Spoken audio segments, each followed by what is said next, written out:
राज्याचे मुख्यमंत्री देवेंद्र फडणवीसांनी एका कार्यक्रमात मुलाखत देताना अनेक विषयांच्या संदर्भात भाष्य केलं। लोकसभा निवडणुकीमध्ये आम्ही ओव्हर कॉन्फिडन्स मध्ये होतो आणि महाविकास आघाडी देखील होती, मात्र विधानसभा निवडणुकीमध्ये आम्ही महाविकास आघाडीचा फेक नरेटिव्हचा फुगा एका मिनिटात फोडला असं त्यांनी म्हटलंय।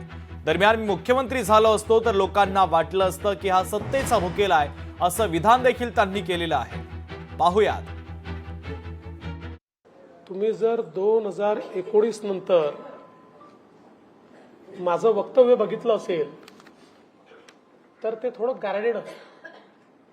याचं कारण 2019 नंतर 2024 पर्यंत ज्या घडामोडी घडल्या त्यातनं मला एक गोष्ट लक्षात आली, नेव्हर से नेव्हर।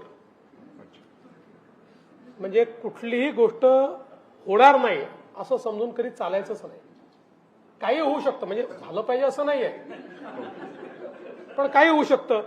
उद्धव ठाकरे तिकडे जातात, अजित पवार इकडे येतात, काय राजकारणात काही होऊ शकतं।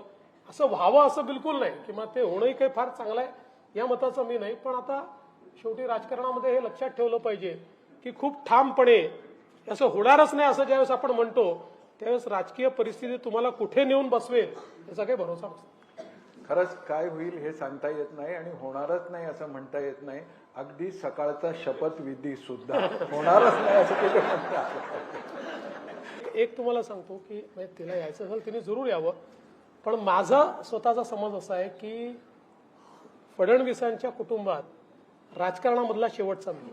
ज्यावेळेस हे परिवर्तन होत होतं आणि आम्ही सगळा निर्णय केला त्यावेळी सुरुवातीला मी अशी विनंती केली होती की आपण शिंदे साहेबांना मुख्यमंत्री करू आणि मी सरकारच्या बाहेर राहील।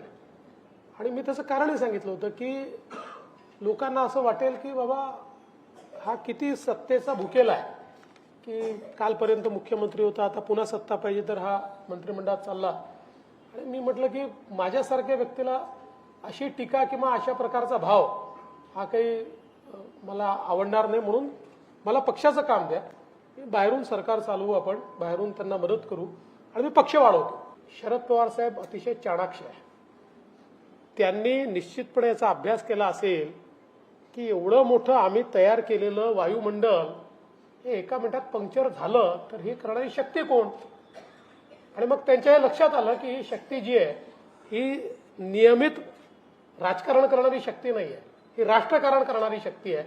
आणि म्हणून त्यांनी त्या शेवटी प्रतिस्पर्ध्याचंही कधीतरी कौतुक करावं लागतं, त्या हिशोबाने त्यांनी ते कौतुक केलं असावं असं माझं मत आहे। लोकशाही मराठी ऐका, पहा, जागरूक रहा।